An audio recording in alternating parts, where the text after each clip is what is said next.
इस क्लास में सभी का स्वागत है। इस क्लास के माध्यम से भारतीय न्याय संहिता 2023 को अब आईपीसी को बंधों के साथ पढ़ाया जा रहा है। आज भारतीय न्याय संहिता की धारा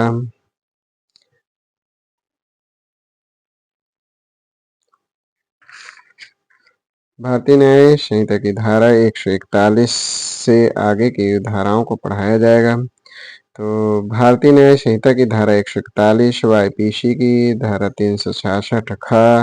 आईपीसी की धारा 366 का जो उत्तराखंड सिविल जज की पूर्व परीक्षाओं में पूछा जा चुका है। तो भारतीय न्याय संहिता की धारा 141 व आईपीसी की धारा 366 का तो इस धारा में यानी धारा 141 में विदेश से बालिका या बालिका का आयात करना इस विषय पर प्रावधान करता है और आईपीसी की धारा 366 का में केवल लड़की 21 वर्ष से कम आयु के इस विषय पर उपबंध है। तो इसमें जो प्रावधानी भारतीय न्याय संहिता की धारा जो 141 में है वो विदेशी बालिका या बालक का आयात करना इस विषय प्रावधान करता है। तो इसे में बताया गया कि जो कोई 21 वर्ष से कम आयु की किसी बालिका को या 18 वर्ष से कम आयु के किसी बालक को भारत के बाहर के किसी देश से उस बालिका या बालक को किसी अन्य व्यक्ति से अनुचित संभोग करने के लिए विवश या विलुप्त करने के आशय से यह संभव जानते हुए कि इसके द्वारा बालिका या बालक को विवश या विलुप्त किया जा सकेगा भारत में आयात करता है तो इसके लिए जो दंड का प्रावधान है वो 10 वर्ष का कारावास प्लस जुर्माने से दंडनीय होगा और इस धारा के अंतर्गत जो अपराध होगा संज्ञेय होगा, जमानती होगा, सेशन न्यायालय द्वारा विचारणीय होगा।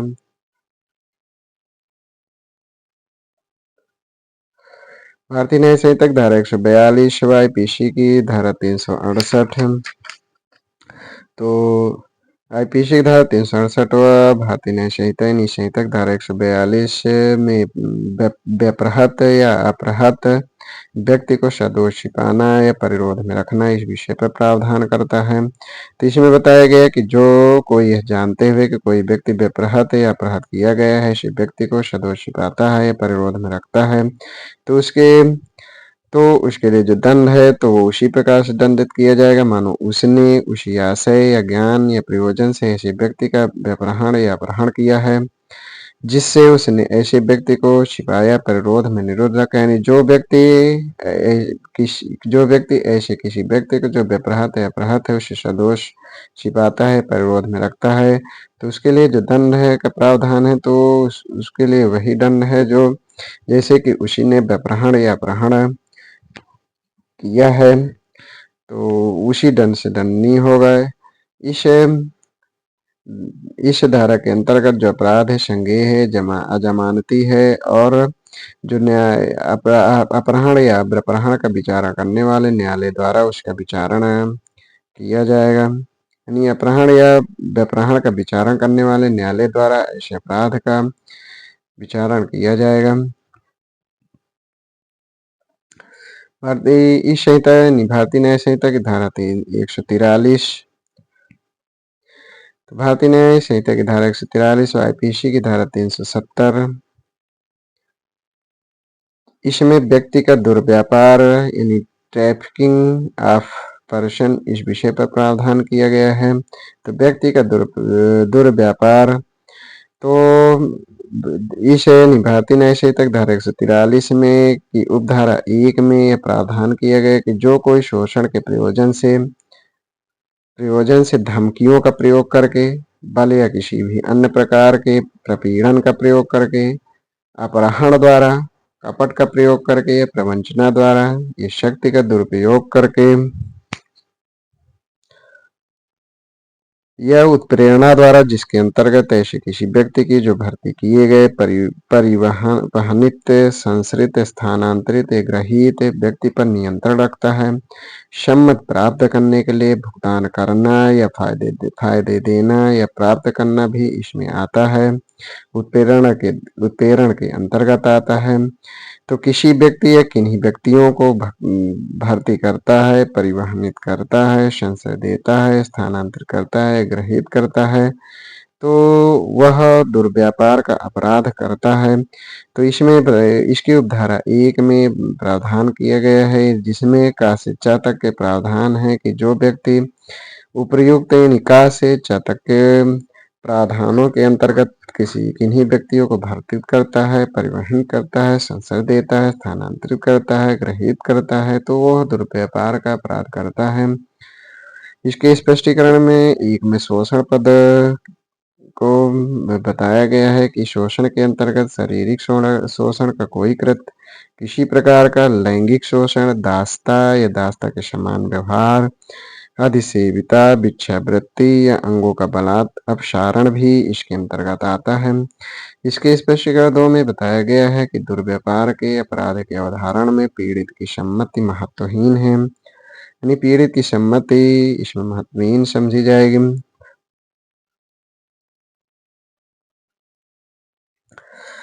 इसे संहिता की धारा 143 से उपधारा 2 इसमें दंड का प्रावधान किया गया है कि जो कोई दुर्व्यापार का अपराध करता है तो उसके लिए जो कारावास है वो कठिन कारावास 7 वर्ष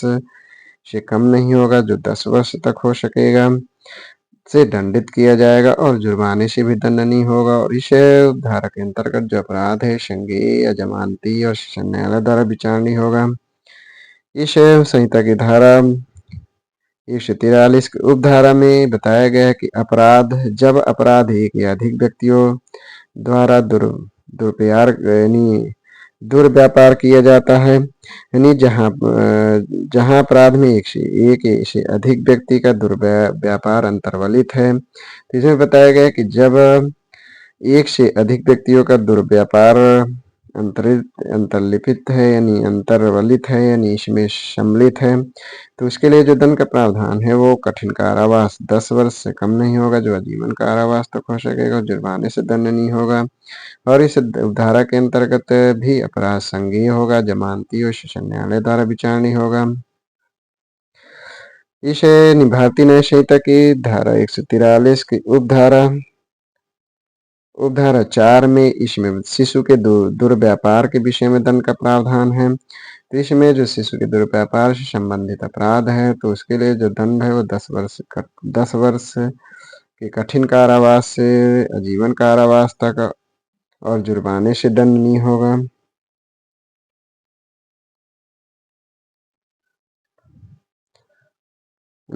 और जुर्माने का भी दायी होगा। इसमें जो इसके अंतर्गत जो अपराध है वो संज्ञेय है, जमानती है, सेशन न्यायालय द्वारा विचारणीय है। इस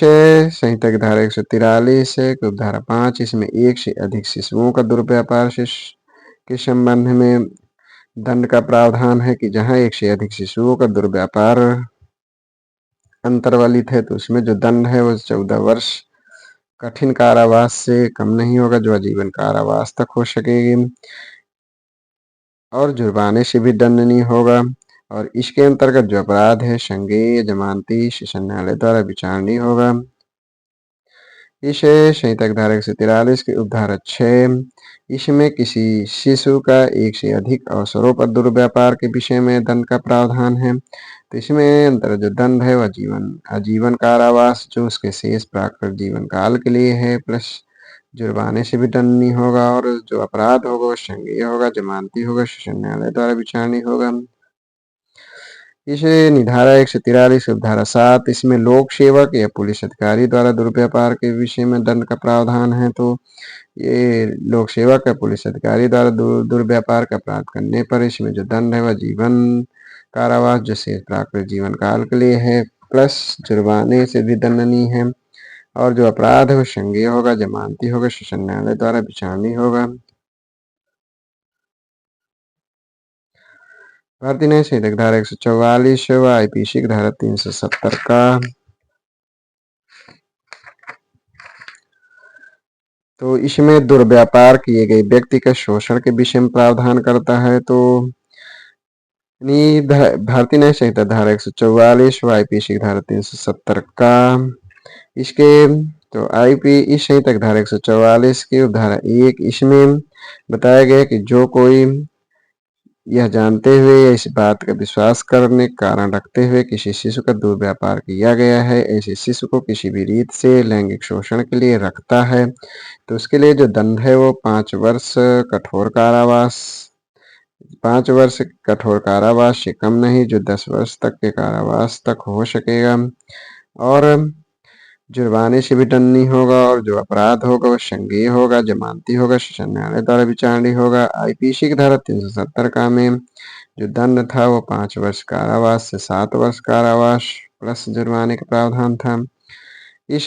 धारा निर्धारक 44 को धारा 2 में बताया गया कि जो ये जानते हुए विश्वास करने का कारण रखते हुए किसी व्यक्ति का दुरुपयोग, यानी उपधारा 1 में शिशु का और उपधारा 2 में किसी व्यक्ति का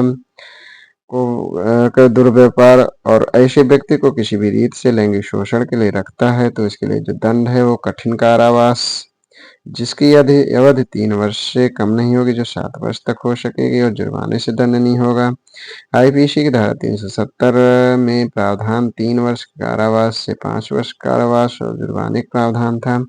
इस उपधारा के अंतर्गत जो अपराध है वो संज्ञेय, जमानती, शासन न्यायालय द्वारा विचारणीय होगा।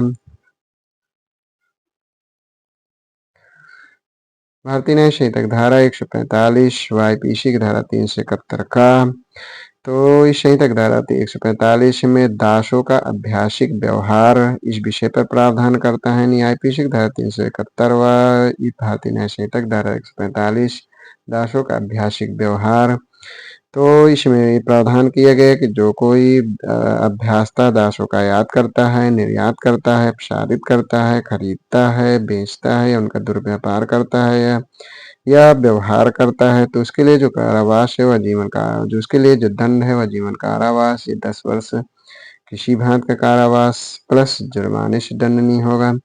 और जो अपराध होगा वह संज्ञेय होगा, जमानती होगा, शासन न्यायालय द्वारा विचारणीय होगा। आईपीसी की धारा 371 जो राजस्थान एपीओ के पूर्व परीक्षा में पूछा जा चुका है।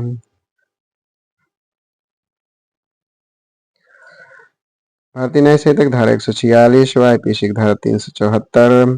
तो भारतीय न्याय संहिता की धारा 146 व आईपीसी की धारा 374 इसमें विधि विरुद्ध अनिवार्य श्रम के विषय में प्रावधान करता है, इच्छा के विरुद्ध, तो जो कोई किसी व्यक्ति को उस व्यक्ति की इच्छा के विरुद्ध श्रम करने के लिए विधि विरुद्ध तौर पर विवश करता है, तो उसके लिए जो दंड है वो किसी भांति का कारावास जो 1 वर्ष या जुर्माना या दोनों से दंडनीय होगा, और इस धारा के अंतर्गत जो अपराध है वो संज्ञेय, जमानती और किसी मजिस्ट्रेट द्वारा विचारणीय होगा।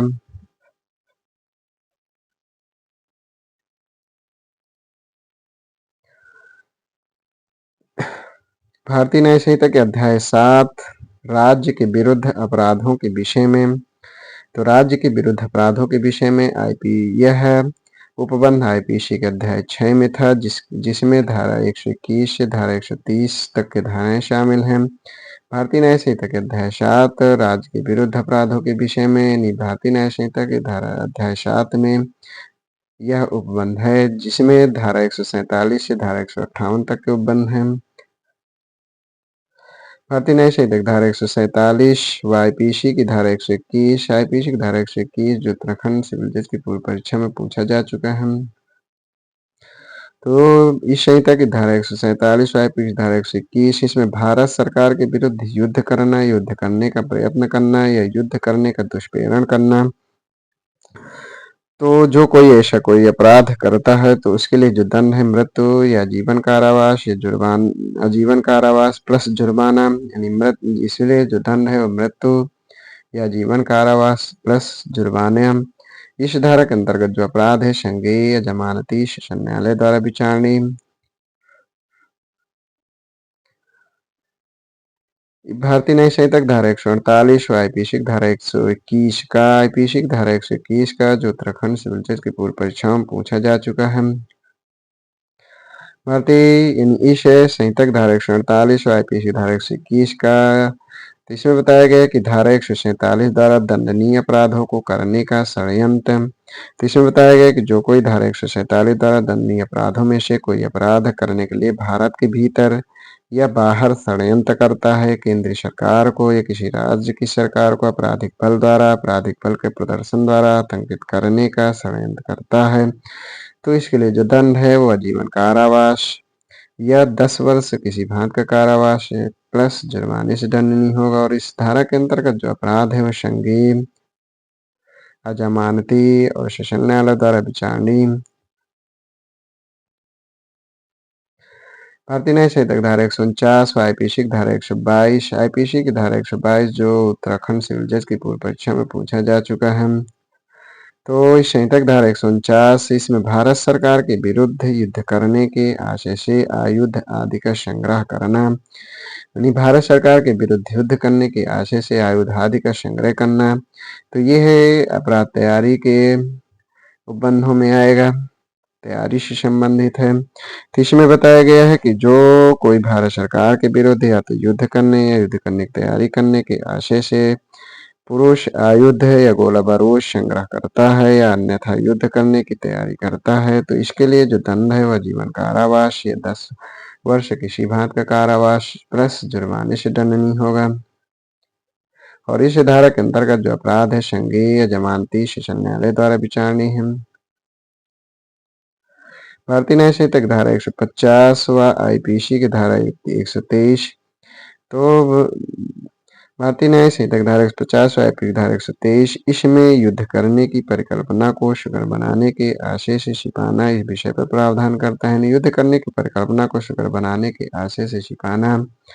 तो इसमें प्रावधान किया गया कि जो कोई भारत सरकार के विरुद्ध युद्ध करने की परिकल्पना के अस्तित्व को किसी कार द्वारा या किसी अवैध लोभ द्वारा या इस आशय से कि इस प्रकार छिपाने के द्वारा ऐसे युद्ध करने को सुकर बनाए, ये असंभव जानते हुए कि इस प्रकार छिपाने के द्वारा ऐसे युद्ध को सुकर बनाएगा छिपाएगा, तो इसके लिए जो दंड है वो किसी भांति का कारावास 10 वर्ष का होगा और जुर्माने से दंडनीय होगा। और इस धारा के अंतर्गत जो अपराध होगा संज्ञेय होगा, जमानती होगा, सेशन न्यायालय द्वारा विचारणीय होगा। तो इस प्रकार आज यहीं तक धारा 151 से आगे के बंधों को क्लास पढ़ाया जाएगा। धन्यवाद।